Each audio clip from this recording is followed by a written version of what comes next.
All right, everybody. Well, welcome to another edition of Marilyn's Cafe Society radio show on YouTube. Of course, it's Saturday, the 13th day of June, 2020. Welcome to the date night edition of the show. How are you? How was your Saturday? Did you have a good day? I tell you, I don't know where you are in the world, but here in the Midwest, in the Chicagoland area, we had a gorgeous, beautiful day. The temperature, I think the high hit maybe the mid 70s, maybe 74, 75 degrees. The sun was just shining so beautifully all day today. It was just gorgeous, and I hope that you guys, wherever you are, had a gorgeous day as well. You know, even if the weather wasn't participating, I hope that you just had a good day. Today was indeed a good day. Well, as I said, it is Saturday, June 13th, 2020. It's the date night edition of Maryland's Cafe Society on YouTube. I am not camera ready, so we're going to do it old school with just the audio. And once I get it posted to YouTube, you'll just see my picture, but you'll hear my reports and commentary as usual. So, we talked on Wednesday. Actually, it was posted Thursday, but we hung out, and so we'll get into the cafe talk that I left you guys with during Wednesday's show, which had to do with the reopening of the country, partially at least, and how we can get out there and go other places other than just the grocery store or the pharmacy or the gas stations and so forth. We have other opportunities, and so the question is, how comfortable are you getting back out there? And so we'll delve into some of the responses before we sign off for tonight. But let's just get right into the coronavirus update, where we are within the last hour. On the count, the ticker has us at just over 7.4 million cases worldwide. There's been more than 415,000 deaths. Here in the United States, we're a little under 2 million. 40,000 cases, 2,040,000 cases, and a little more than 115,300 deaths here in the United States. And so that's where we are. Of course, we've been hearing the reports about how some areas, particularly out east and in the south, are hot spots again. Their numbers have gone up dramatically. But not enough for those states to sort of go back, to where they were 4 weeks ago. So we'll just, this was something that we said we would be watching, right, back during Memorial Day weekend when those particular states opened up and people were out all over the place everywhere. We said we would be watching these coming weeks to see how things pan out. And then, of course, with the protests and all of that happening in the last couple of weeks, I guess we're seeing the results of people just being out and not really social distancing, and in a few cases not wearing masks. So prayerfully, again, we'll just pray this coronavirus away. All right, in other news, as a result of the protests that have been happening because of the murder of George Floyd and all that meant and represented, which sort of ignited the last leg of the civil rights movement and the fight for racial equality and things of that nature. Here's some results, some major moves that have happened. It's small change, incremental change, in some cases promises, and in other cases falling short of what our protesters and activists, and what anybody who's partaking in this movement are calling for. But here's some good news out of Louisville, Kentucky. They have banned the no-knock warrants. Yes. The law that has recently passed is called the Brianna's Law, and it bans the use of so-called no-knock warrants that allowed police officers to enter a residence without warning or without identifying themselves. And of course, the law is named after Brianna Taylor, who was that black woman who was fatally shot in her home by officers earlier this year. And so that's a little progress. There's still a lot of work that still needs to be done in that particular case. In other news, we heard from the CEO of Twitter and Square again. Jack Dorsey recently announced that Juneteenth will become a company holiday at those two businesses, and Nike has also joined in. They will also recognize Juneteenth as a company holiday. I think this year Juneteenth falls on the 19th of June. Let me just check real quick here. I believe it falls on the 19th, or it's always on the 19th. I'm just trying to figure out what day on the calendar it is. We'll come back to it, but that's good news, right? That's some good news that Juneteenth is being recognized. And of course, Juneteenth, it is on the 19th, everyone. It's always on the 19th. It commemorates the end of slavery in the United States. Actually, within the state of Texas, they finally got the word that slavery had been abolished. All right, so that's what that's all about. The Paramount Network canceled Cops, which was one of the longest running shows on TV. That was a show that followed officers as they pursued and made arrests of suspects, alleged criminals, and things of that nature. And it, even when it first started, what was that, in 1989, they were criticized heavily because they seemed to show arrests of people of color more so than any others. And so that's a good result of all the protests and demands for racial equality.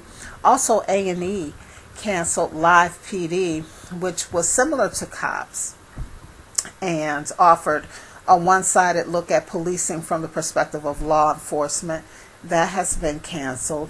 The Grammys announced plans to rebrand its Best Urban Contemporary Album category because the term urban has a negative connotation that sort of stereotypes the artists.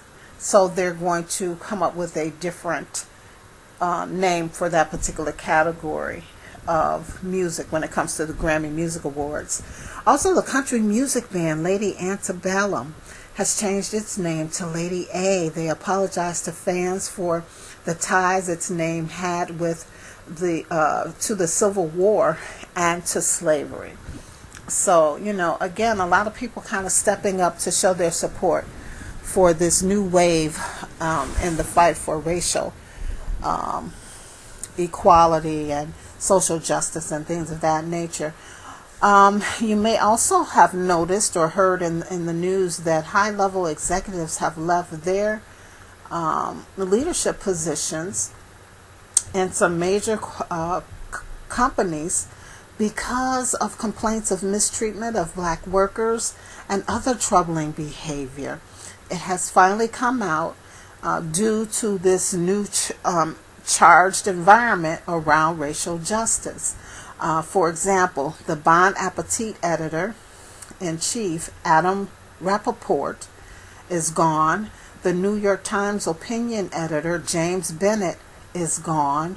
And Refinery 29 editor-in-chief and co-founder, Kristen Barberich, is gone.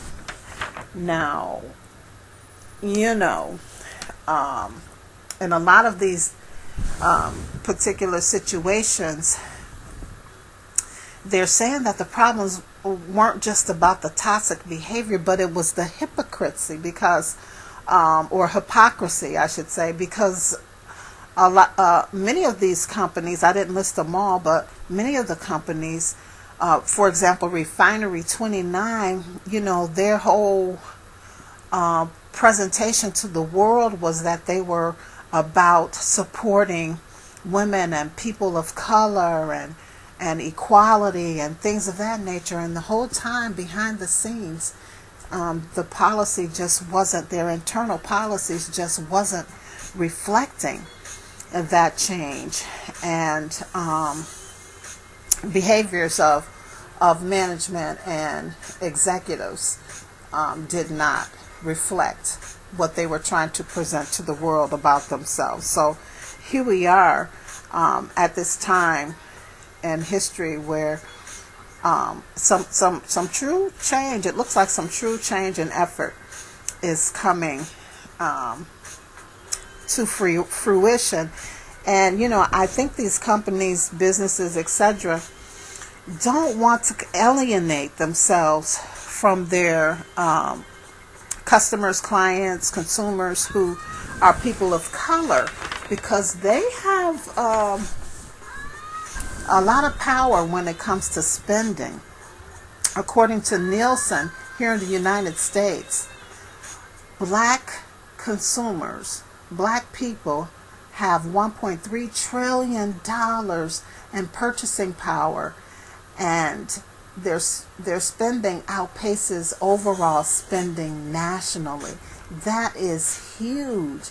And so I think they're smart. These corporations, companies, businesses, brands are smart to take a stand on the side in the fight for civil rights and racial justice and equality, because people of color view them more favorably, and so they will spend with them. And that B word is going to be coming back pretty soon, I think, just to show the power of the black dollar. And yes, I'm talking about boycotting. So I think these are some good moves that are taking place here in the United States. Obviously, some of them, as we talked about this on Wednesday's show, some of it is promises, some of it are mere gestures, but hopefully they will continue to lead to some real substantial change, and we can really begin to hammer at this thing called racism and inequality and so forth and so on. All right, so that's just some updates on how, what some outcomes have been since this protesting has started. So let's get into, this was something that I wanted to mention. We haven't talked about North Korea in a long time here on the show because we've been dealing with COVID, and now, the civil unrest that we're experiencing here in this country. And so we pretty much had forgotten about North Korea and the problems that we were having with them. But there was a recent report earlier in this past week where North Korea has vowed to build up its military force to counter what it perceives as United States threats.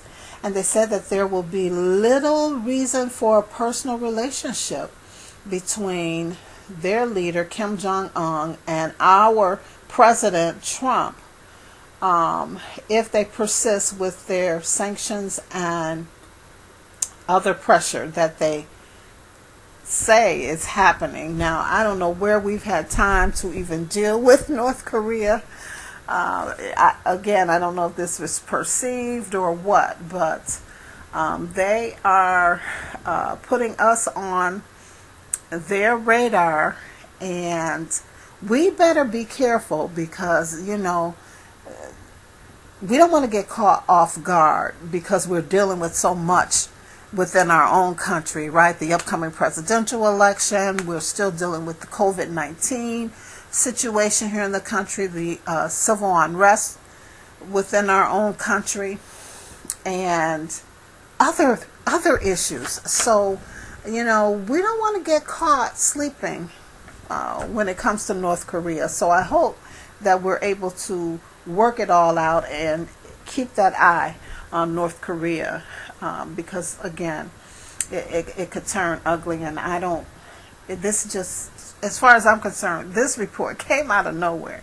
Maybe I just hadn't been paying attention because I'd been so busy focusing on COVID news reports and lately the civil unrest, but here we are again dealing with North Korea. So we'll start kind of tracking that a little bit more than we have been as of late. All right, I just wanted to throw that out there to put that back on your mind, not to worry you.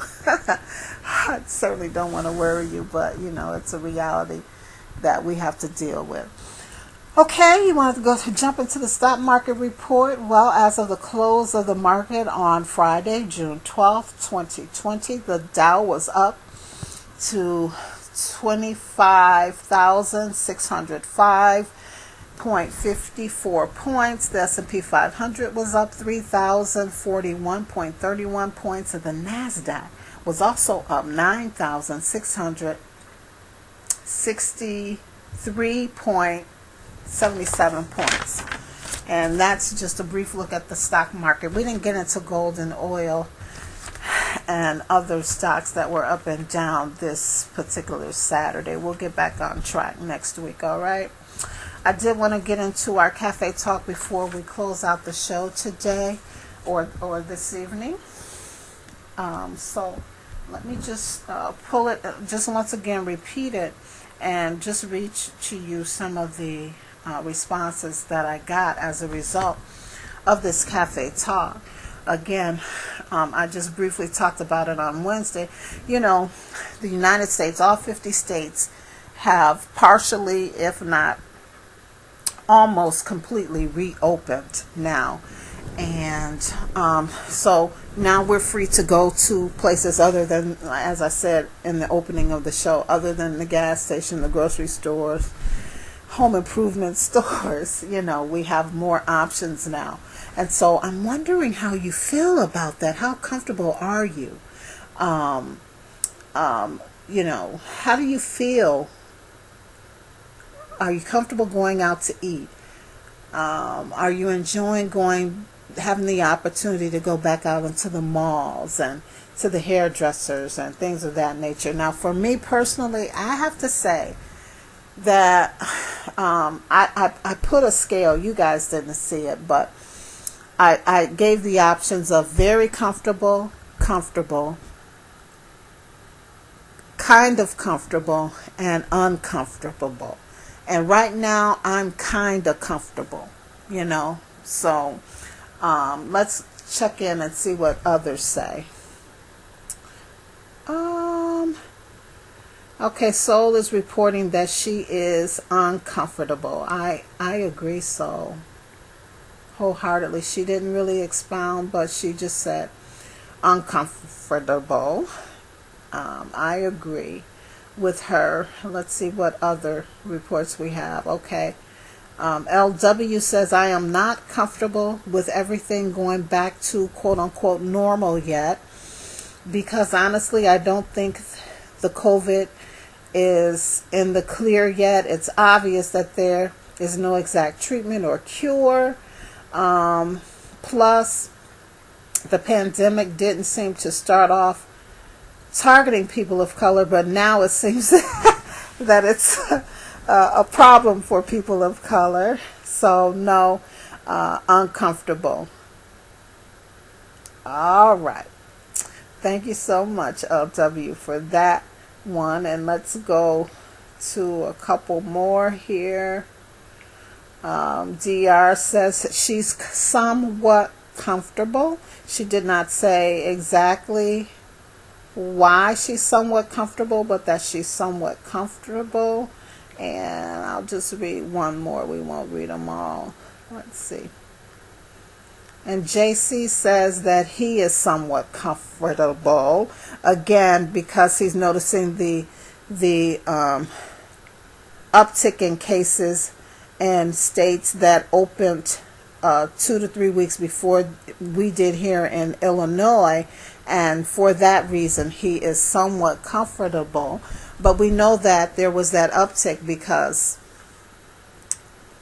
in the video clips that they were showing in states like Florida and Texas and other places, people were clearly not social distancing and they were not wearing masks.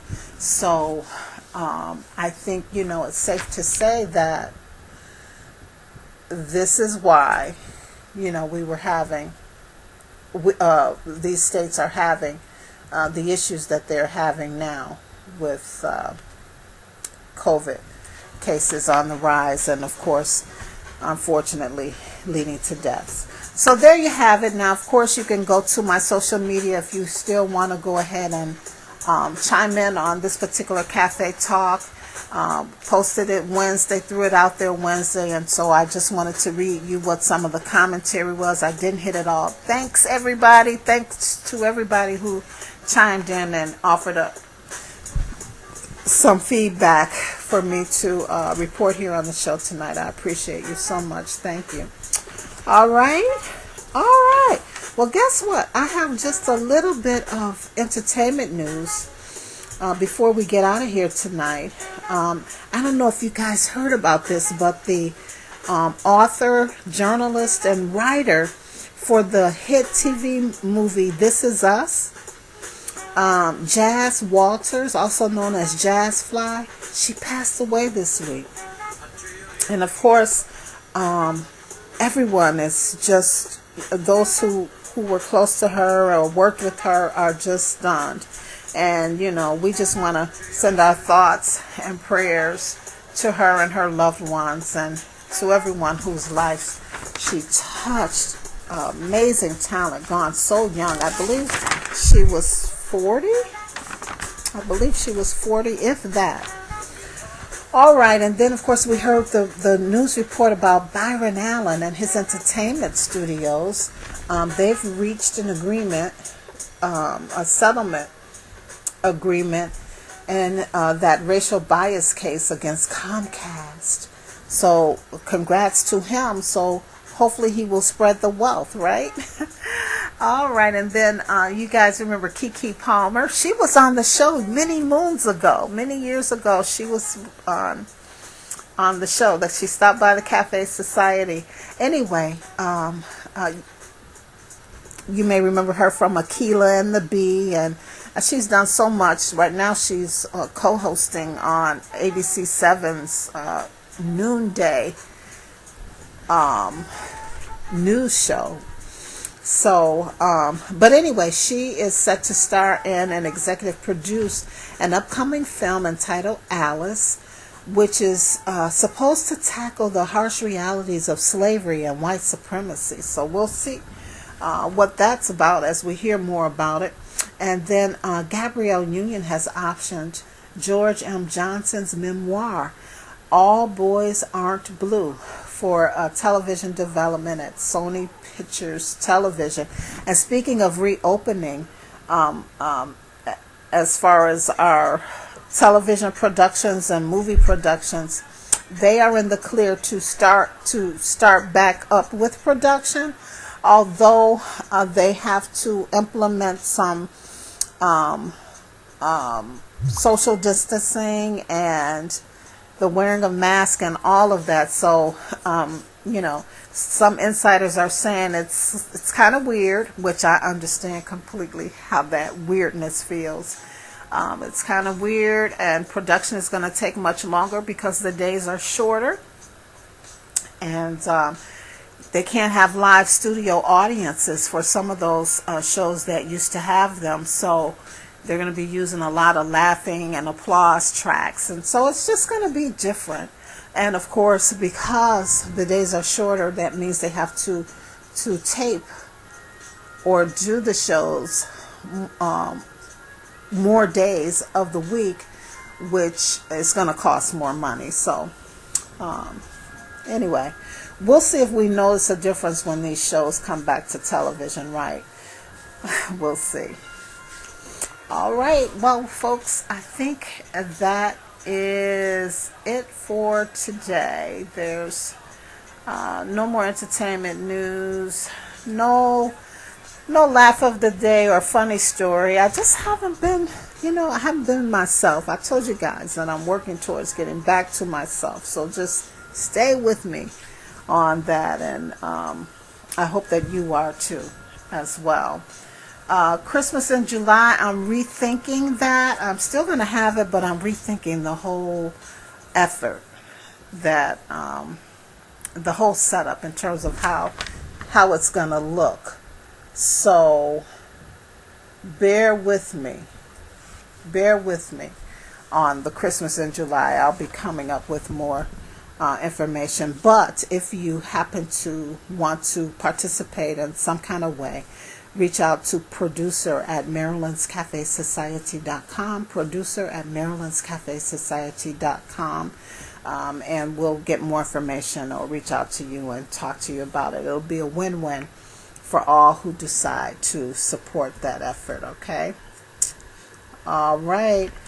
Well, remember, if you want to check in with me during the week, other than the blog, you can find me on Twitter from time to time. That's Maryland's Cafe Social on Twitter. On Facebook at Maryland's Cafe Society. Check out the website too, MarylandsCafeSociety.com. Of course, the blog is posted by Thursday of every week on WordPress, Maryland's Cafe Society on WordPress. And of course, you can find me right here on YouTube, Maryland's Cafe Society Radio on YouTube. And love is in my car. Gosh darn it. So let's come up with a love is for today. It is Black Music History Month, so we'll just say that love is black music. Love is black music. All right. And speaking of which, we are in the background just listening to some nice jazz on a Saturday date night. I'm so glad that you stopped by the show just to check in with me here. I don't own rights to this music, by the way, so there's that disclaimer. And yeah, as always, everybody, remember, if you don't do anything else this week until we meet again on Wednesday, remember to live, to laugh, and to love as always. It's a pleasure and a privilege. And we'll do this again on Wednesday. Peace, everybody. Have a good night.